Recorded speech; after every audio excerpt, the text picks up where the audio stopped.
This is the Signal 51 Chronicles. Fort Worth, the outlaw country. Outlaw country. I'm John Henry with my compadre and co-host Jake White, retired sergeant of the Fort Worth Police Department. That means he's like collecting this huge pension right now as a retired Fort Worth Police Department, an officer of the Fort Worth Police Department. We join you from an undisclosed location in Fort Worth, Texas. Likely, officially, the 11th largest city in Texas, the fastest growing city, big city in the U.S. of A. But there's hardly any doubt that we're probably the 10th largest city. We came in at number 11 last year, and we were like 1,200 behind, I think it was Jacksonville. Well, you know, hell, 1,200 gets off planes at DFW, never come back, so never go back. So we're got to be the 10th largest city. I think so. Lots of humanity here, lots of crime. Lots to talk about. On the other side of us is Ashley, our superstar producer from Hood County, the very excitable Hood County. Lots going on there. There are lots of emotions in Hood County. We're happening, friends, happening. It's funny though, because you said Jacksonville, and that's where that when the last episode when we talked about when I got arrested. Is that's that where right? It In Jacksonville. Wow. Yeah, we made the dreaded mistake of asking Ashley if she had ever had a run-in with the law. Now I hang out with cops sometimes. Yeah. Jake's old friends. And I made the that led to an even fortunate discovery of your brush with the law. Led to an even worse discussion. Ashley, let's ask you this. Oh no. What would be the worst place you think to hide a body? In your home. In your own home? Probably. Yeah, probably. Buried underneath the... No, just out in the open. It's the worst place. Out, like... Just put it in that chair right there. Decomposing in a chair. What was that movie? Weekend at Bernie's or whatever? Yeah. Well, we've lost our minds. Jake, where was the worst place you've ever hidden a body? Or where would you hide a body? What about like a hidden a trash body? can? I mean, like a dumpster would be well, a bad place. they had just several years ago the dumpster fire over here in West Fort Worth. Yeah. I think there was multiple bodies in that There one. might have been, yeah. They probably should have. They caught the thing on fire, or the suspect in that case did. I feel like the worst place to hide a body is somewhere where your name's on the ownership title. Yes. Or the rental agreement, or yeah, any association you might have with that piece of property, and they find a body on it, the storage unit is not a good not a good thing for you. No. Anywhere that you own, that's your name's on it, is a bad place. You might be completely innocent, but you're going to suffer. You're going to have to go through a whole lot of explaining to do to convince the authorities that you had nothing to do with this. Now, we were talking earlier. I know ever since our friend Jake White here retired from the Fort Worth Police Department, he has become very bougie. You got that juicer. Yes. I know if something happened to that he just got a juicer. Do you think there were any cops in the 40s and 50s that had juicers? You're confusing what I bought. I did not buy like cigarettes. Some industrial grade juicer. I explained this. Was this it was like on a the lemon juicer? Yes, that's all that. It does have like a mechanical, some feature where you plug it in. What are you making with it? Are you I'm making? not making anything with. Yeah, I didn't buy it. What's your wife making? I have no idea. I just saw the box. This is on the heels of the lemon water No discussion. You're not draining cucumbers of their lives in this thing. I No. went through a juicing phase. Now Did? the reason this does come on a trip to New York. We went to a deli. Had it. It's a deli in New York. It's not like Oh, I've been to a deli in New York. Damn sandwich would cost you $40. Well, everything does up there. Yes, it was good, but they had one. They had A juicer. and provided a sample. And Mrs. White saw it, got a sample. Might have been my daughter. I think we all got a sample. Yeah, I'm sure you What did. kind of juice was it? I have no idea. I wasn't paying attention to any of this, He just took a shot of something he doesn't know what Yeah. it was. Yeah. and that spurred the idea of, well, this is good. And We need one of these. I'm sure We can get recipes. it will sit in the pantry for the next Exactly. 8 years and likely get used once or twice, and it'll sit there for the next 8 years until we throw it away. So how did you decide which juicer you needed? I just saw the thing at the house. I didn't have any role in the purchase. I have no desire to juice, if you will. Not that kind of juice, yeah. I mean, now the HGH juice, or whatever. No, I would do that. Exactly. As long as I can consume it, Yeah. I don't want to be putting any needles. I only let medical professionals do all that stuff. Get back on track. Let's go to the blotter. Never.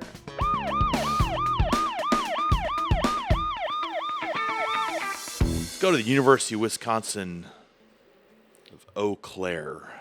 Eau Claire, okay. Not the traditional spelling of Eau Claire up there, It's not. or down here.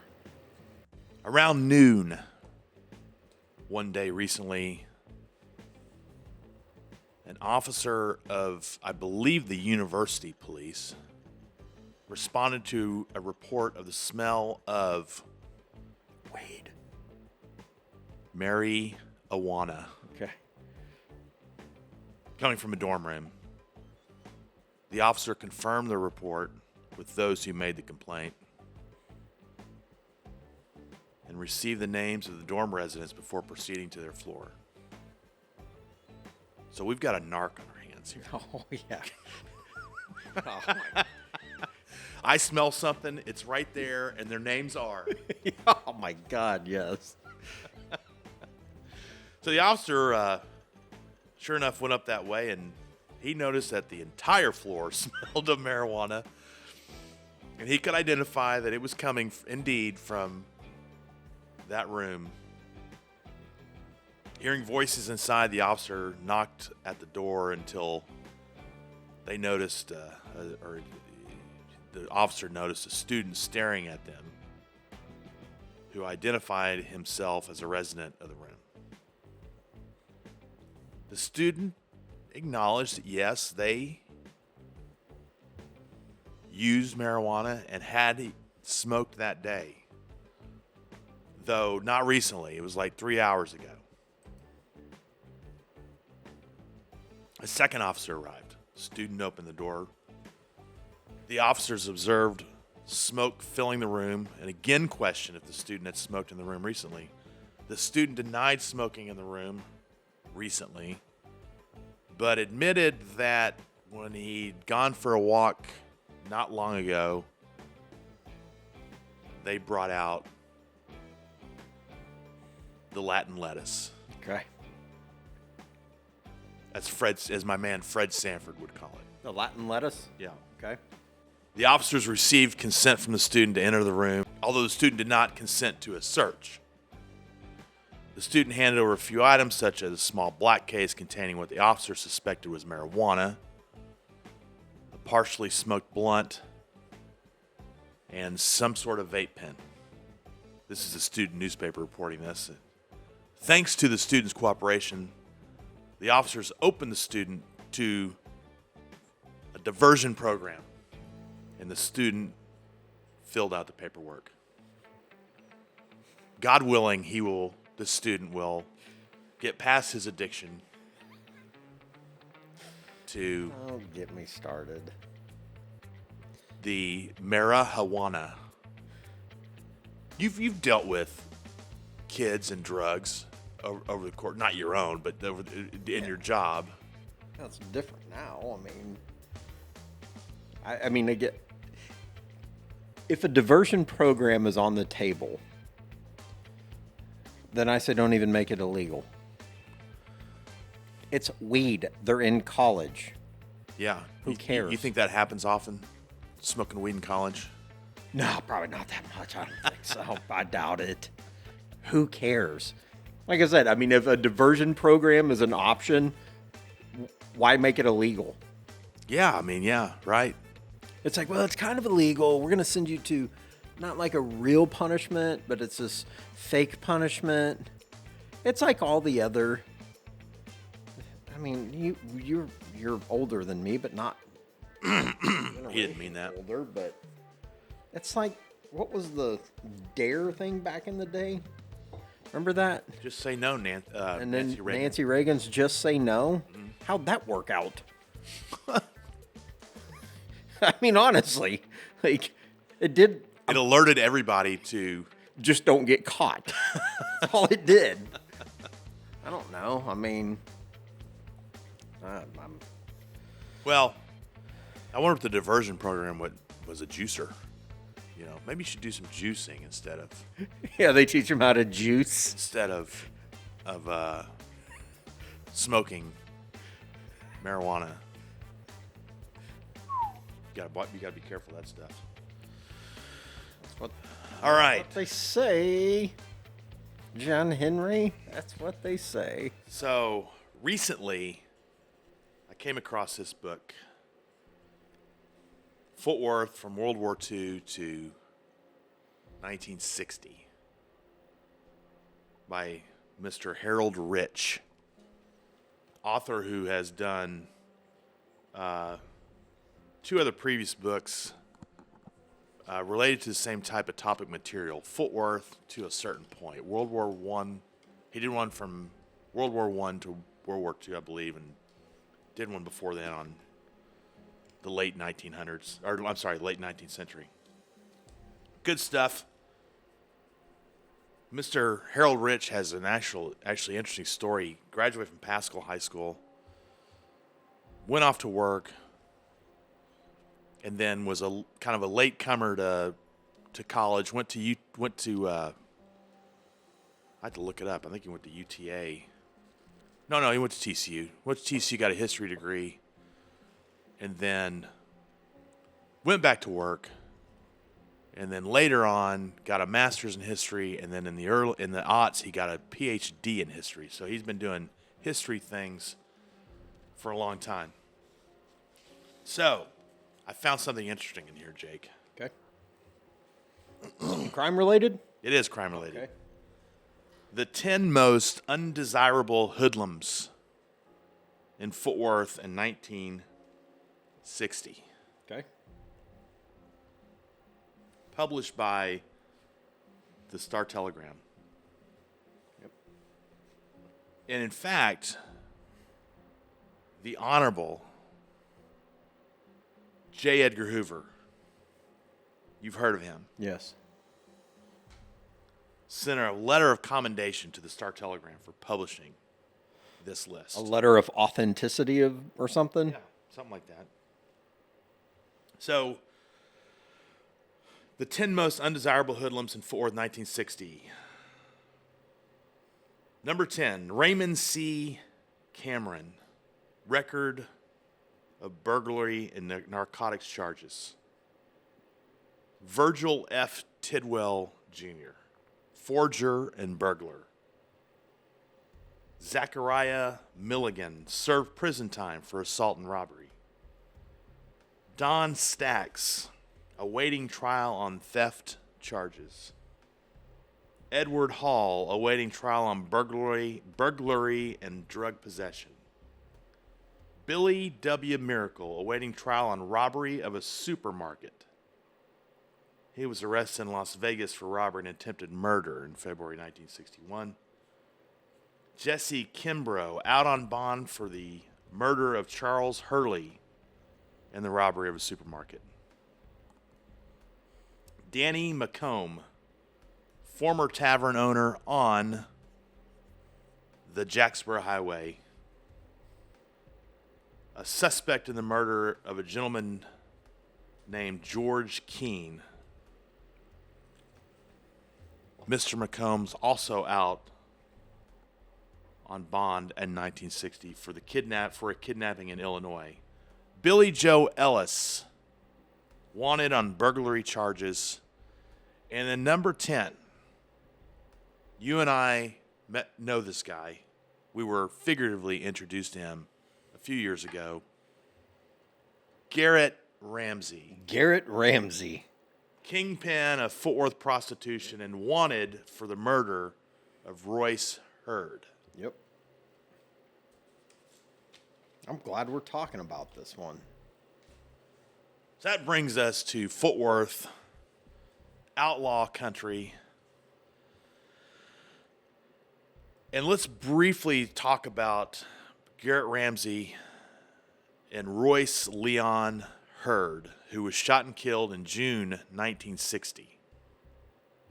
Garrett Ramsey was initially charged with the murder, but according to Garrett Ramsey, a man arrived at the Sandgate Street house in southeast Fort Worth and pulled a gun on Garrett Ramsey, apparently as part of a hit attempt against Mr. Ramsey.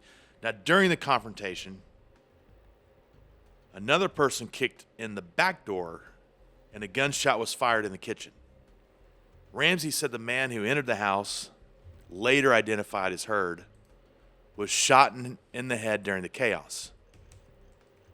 Ramsey claimed the shooting was part of a failed attempt to kill him and that Hurd had been mistaken for him by the gunman.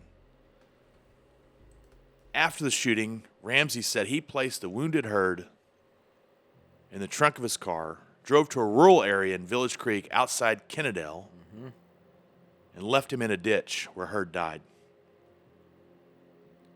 Police later found the body after Ramsey directed them to the location.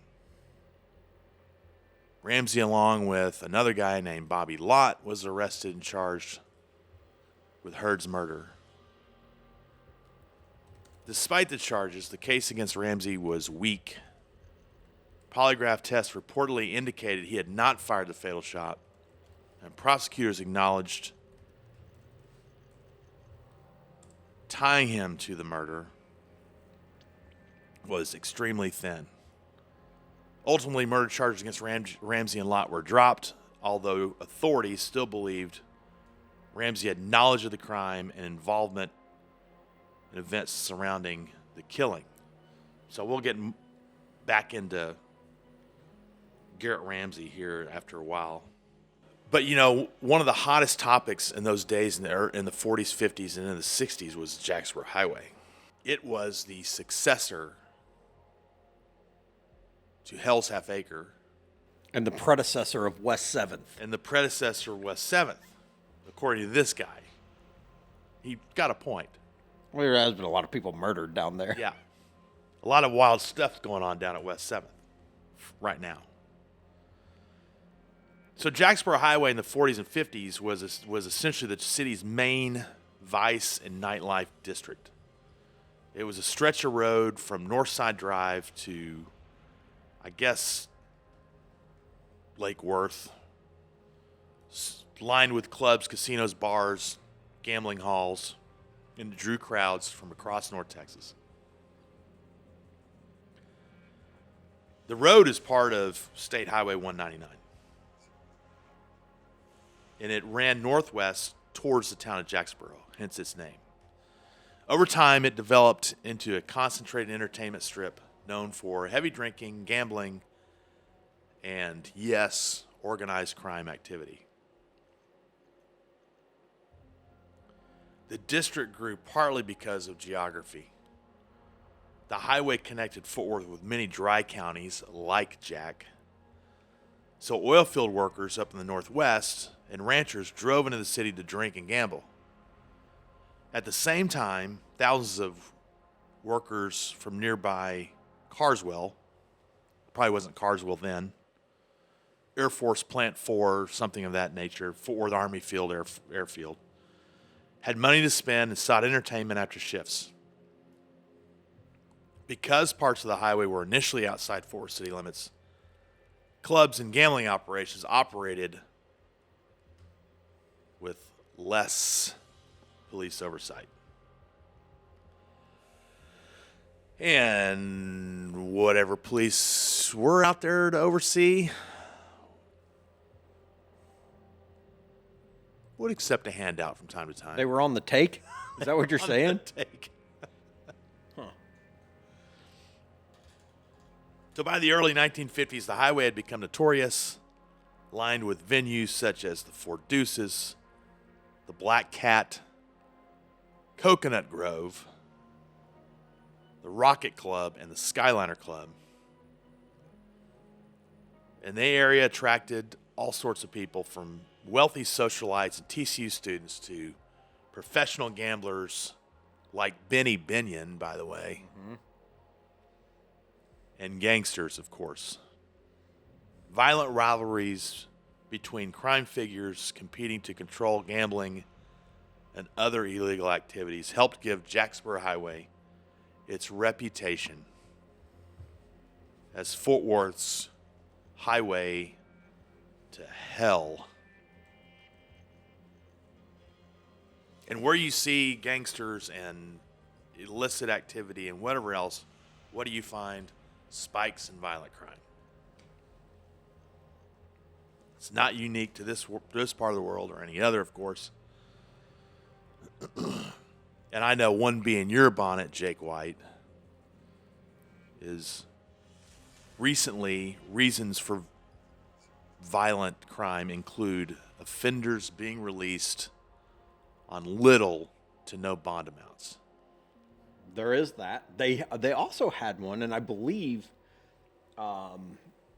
this was very recent.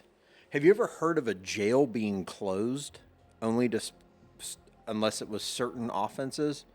Oh, no, not until where did I see that? Well, up until the new chief came into town, it was pretty common for the jail in Fort Worth to be closed. So This county jail or the city? the city jail. The city jail. So officers respond to, let's say, a shoplifting call, right? Yeah. Somebody steals $800 worth of stuff from whatever retailer.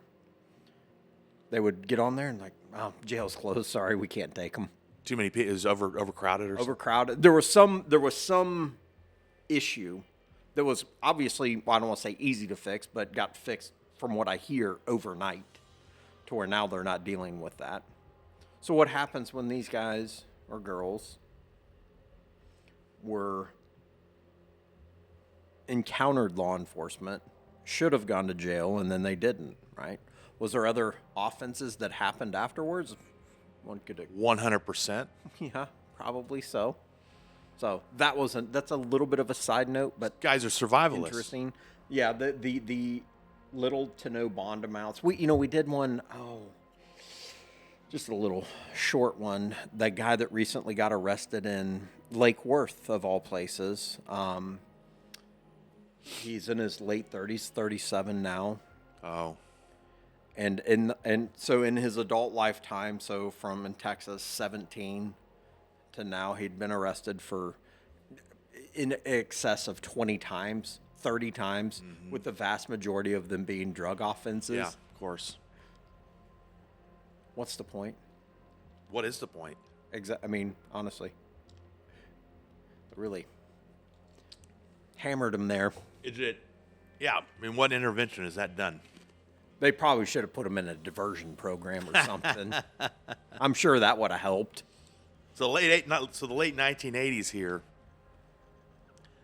the crack cocaine epidemic spurred the nickname Murda Worth.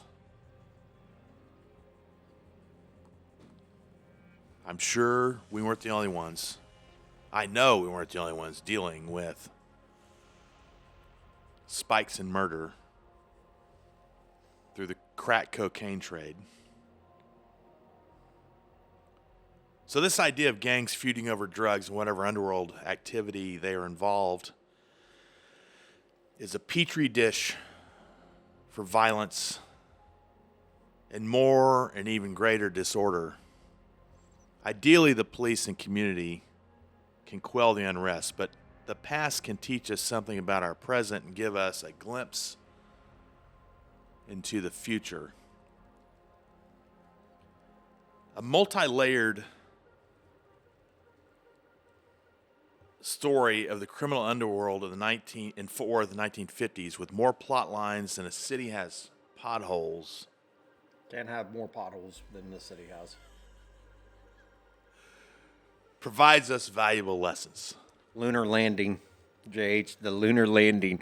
Just drive on any streets in the road. That's what he says. Inside the loop in Fort Worth. I'm not saying any Much of that. akin to driving on the surface of the moon. It has to be. It has to be. It can't be any worse. Sorry, I just laughed when I saw that. Yeah. Okay.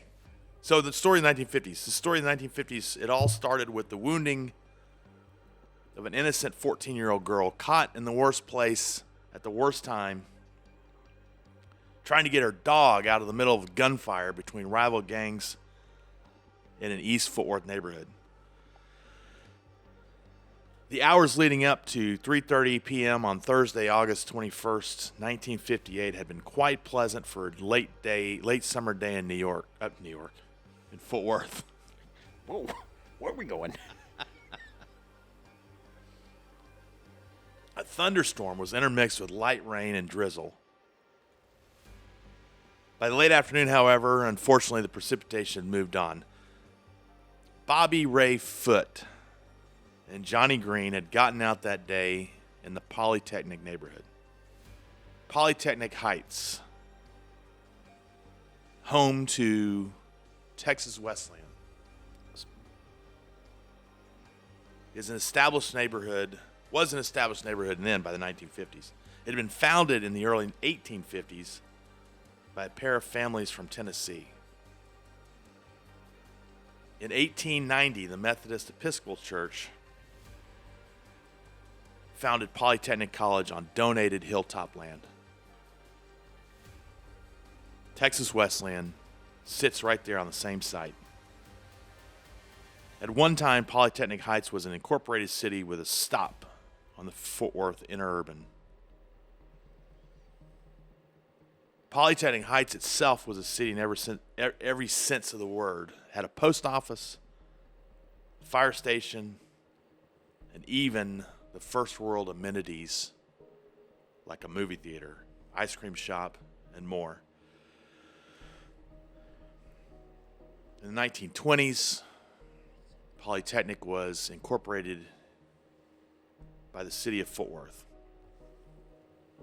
What Foote and Green were up to that day, there was no telling. But at 3:30, as Foote drove northbound in the 1800 block of Arch Street in the Polytechnic neighborhood, a tempest of bullets came storming into the car. A man in the car traveling southbound had forced the car Foote was driving to stop. The man then jumped out and began to fire indiscriminately into Foote's vehicle. Two of those bullets blasted into Bobby Ray Foote's stomach and back.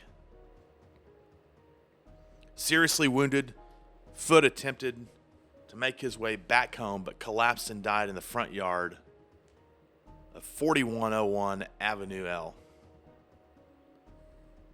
Foote had been gunned down at age 26, a mere 2 blocks from his home. Witnesses reported to police that at least 15 gunshots were fired.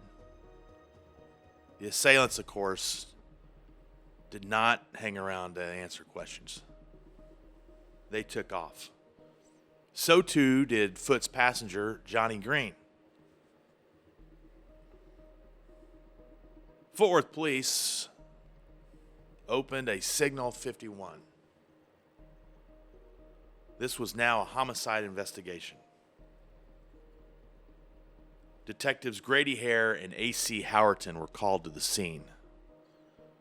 Those were two guys that were around for detectives that were around for a long time.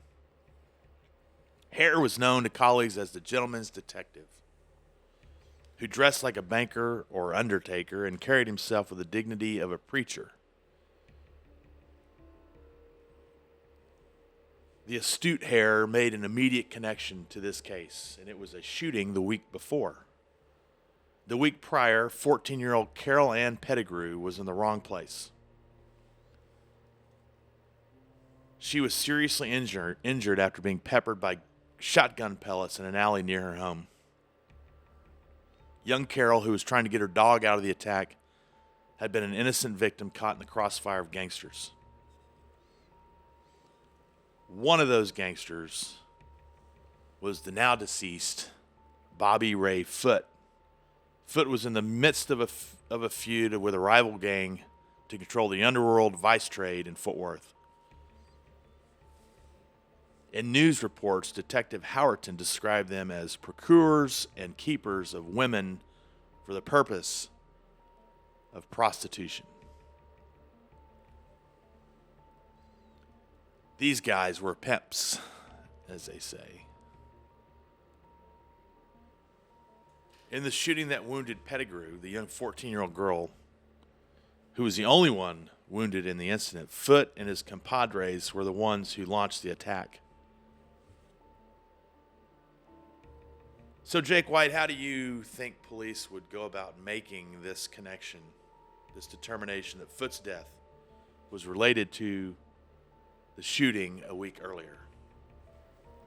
In short, geography. Geography. Right? So, crime, for the most part, always has some kind of geographical connections. Same way back then, same way today, right? Typically, your criminal's not going to stray too far from home. Mm-hmm. Probably more so now, right? Transportation's a little easier now. More mobility. More mobility. Although no trains, but yes. Correct. But for the most part, that I think that. The other thing is, I mean, these guys made a top 10 list, right? Or this story as a whole, what we're going to get to. I would imagine these guys were somewhere in a top 30 list. These guys are on it. Yeah, they're definitely in the top 30, you would think. Yeah. So, violent offenders stand out, right? I would think in 1958, there's seemingly fewer of them than there are now. So you've got that geographical tie, that East Fort Worth tie, the Avenue L, blocks from his home. Yeah. You have a known violent offender, okay? So today, for example, so a shooting in Fort Worth, common. I hate to say it, but Yeah, sure. a lot of them, probably daily, I would say, or close to it. I would say so, yeah. I don't think it was like that, though, in 1958, right? Not near as common as it is today. We're not necessarily shocked when we read the headlines of a Probably fewer guns, few. I would think, but I don't have proof of that. You are, I would say you are In 1958. correct. Yeah. Yeah. Okay. Yeah. So you definitely, I think you have that element. You got fewer people. I think society was different too, though. Right? There is a guy, Jeffrey Canada is this guy's name, and he writes a book called, don't quote me on the title, I think it's something, I'm somewhere along the line, Fist, Stick, Knife, Gun, and it talks about the evolution of violence in society. All right. So it starts off fist fighting and advanced to knives. Now we're at guns. Yeah. Now, I don't know what else we could advance to beyond guns, so we've never made it past that part of the title. Yeah. But back in 1958, Mines. there's no way that they were as common, right? You had your fist fights, might have had the knife fight introduced, but the gun violence is not like it is now. So the police, like I said, they've got the geographical connection, they've got the violent crime offenders. They're really going to just start putting those pieces together. Yeah. Your usual suspects are your usual suspects. Mm-hmm. This case, though, I mean, Bobby Ray Foote, you're focusing on his known enemies. And good God, I mean, there's Who knows? tons of them, I'm sure, or were tons of them back then. So I think that's, in short, So, how they identified him. and Foote, as you mentioned, was by then a central figure in the Fort Worth criminal underground. He was definitely not a saint. No. The first page of his lengthy rap sheet, especially for a rather short life. He was began- 26 when 26. he died, yeah. So 9 years earlier is when his rap sheet began. Foote, a native of Fort Worth, born in 1932, was sentenced to 5 years probation on an assault charge in an alleged robbery attempt of a seminary student. Mm-hmm. The robbery charge was dismissed, but the assault charge stuck. 3 years later, he again found himself the subject of a criminal investigation, charged as a suspect in a series of burglaries. A Tarrant County grand jury, however, no-billed him. Yeah. So we had opportunities to get this guy, too. A month later, Foote turns up in my motherland of Missouri. Missouri.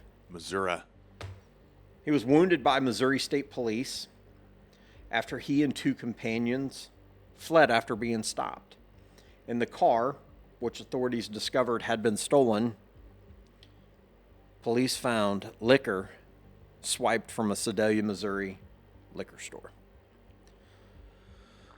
Foote, his right arm shattered by the rifle fire, pled guilty to auto theft and was assessed a 2-year sentence.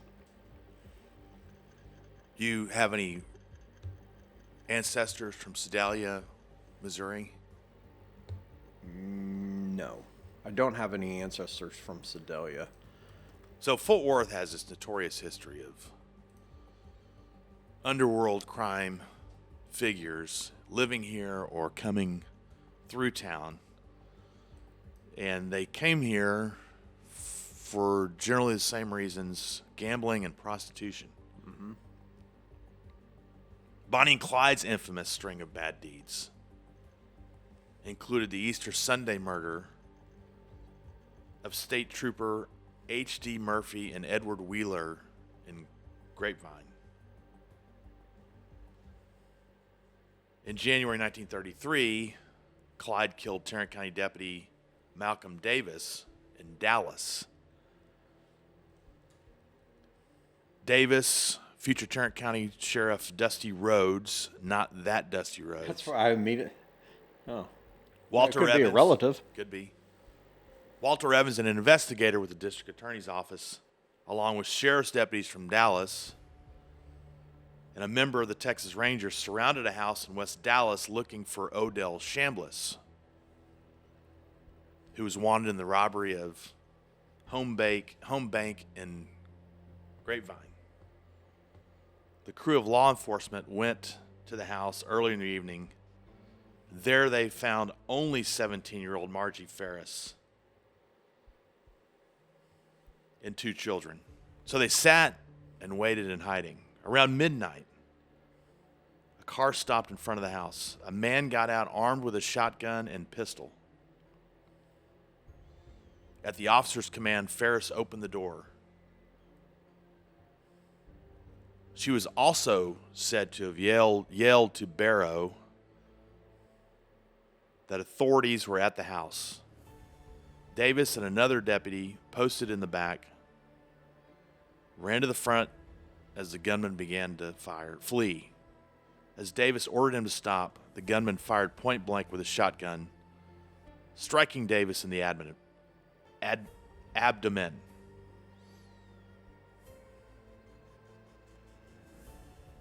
Said Sheriff Red Wright, "It was certainly that my deputy was killed by a gunman member of some gang of outlaws. All facts and circumstances bear out that theory." Sheriff Wright had an idea. He believed it could have been Clyde Barrow and Pretty Boy Floyd. Wright had theorized that Clyde had been taken in by the Floyd outfit to fill a vacancy created by the death of Cole Oglesby in Oklahoma several months before. As it turned out, the other gangster was Bonnie and Clyde that night was William Daniel Jones, only 17 himself at that time. The duel outside the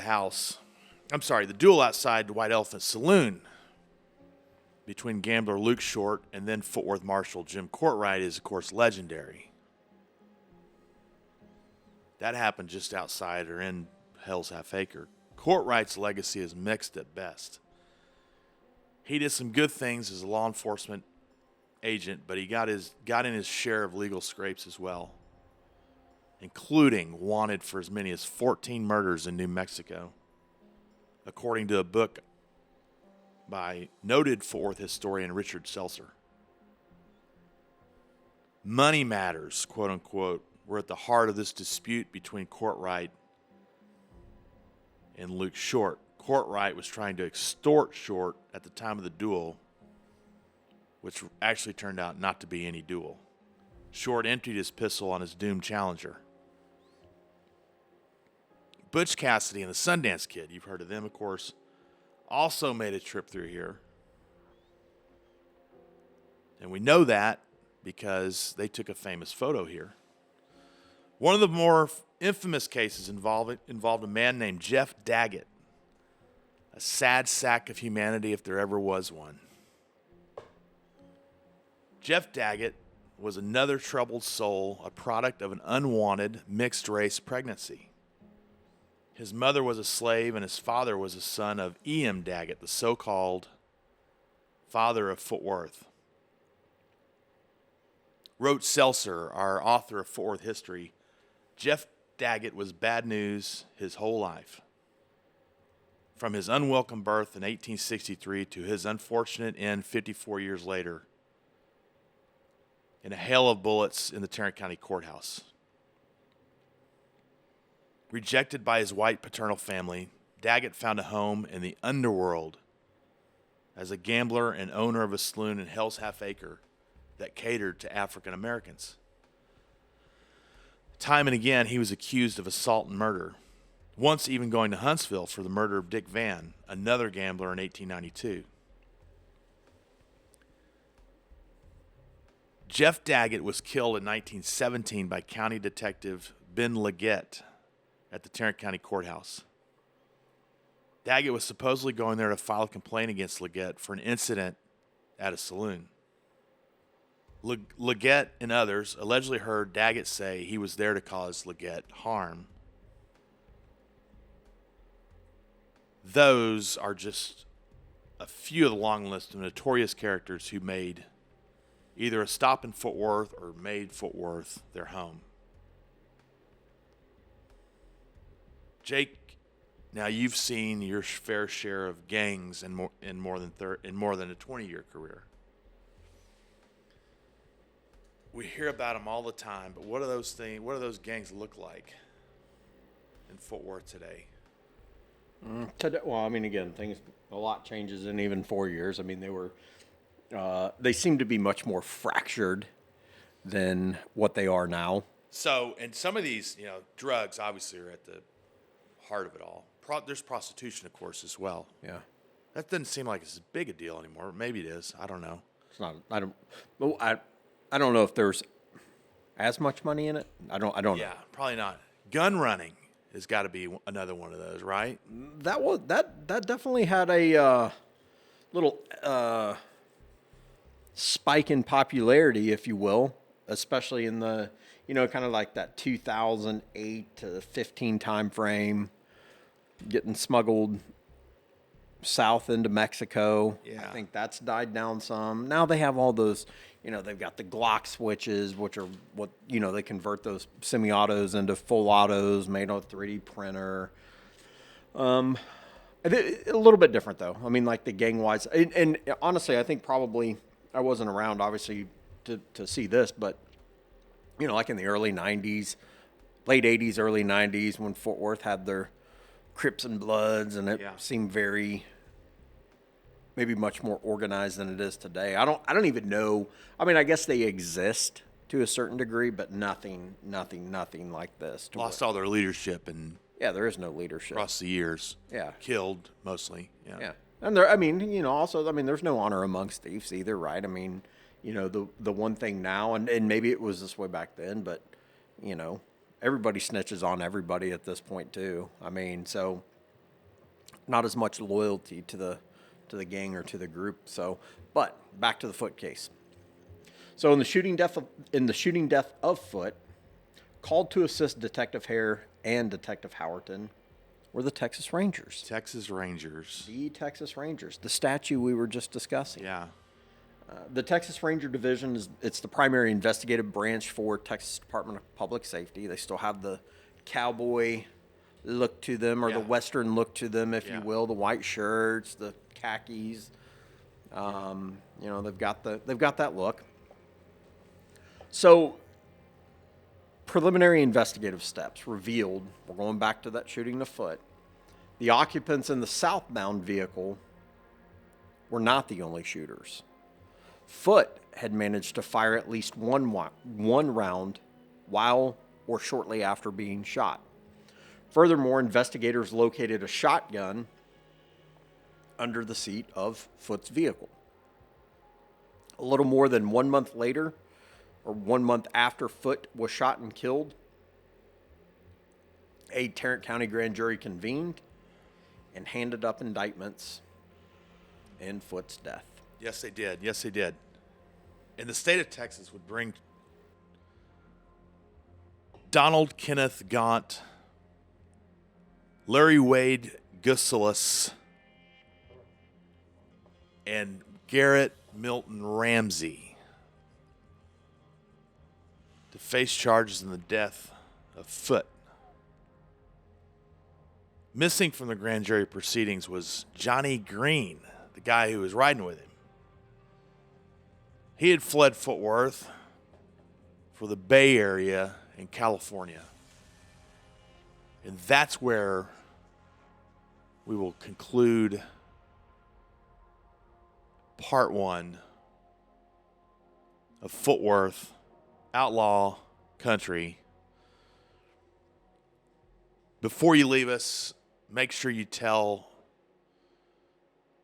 all your friends, your associates, your acquaintances, your work buddies, your drinking buddies, your next door neighbors. Write a letter to the president, your congressman, your city council member, your state representative, and tell them to find the Signal 51 Chronicles. We're on every single platform you could imagine. We touch them all. Touch them all. We're one big Venn diagram. Hit like, subscribe, all that stuff. So we'll see you next time for part 2 of Fort Worth Outlaw Country. Later. See ya.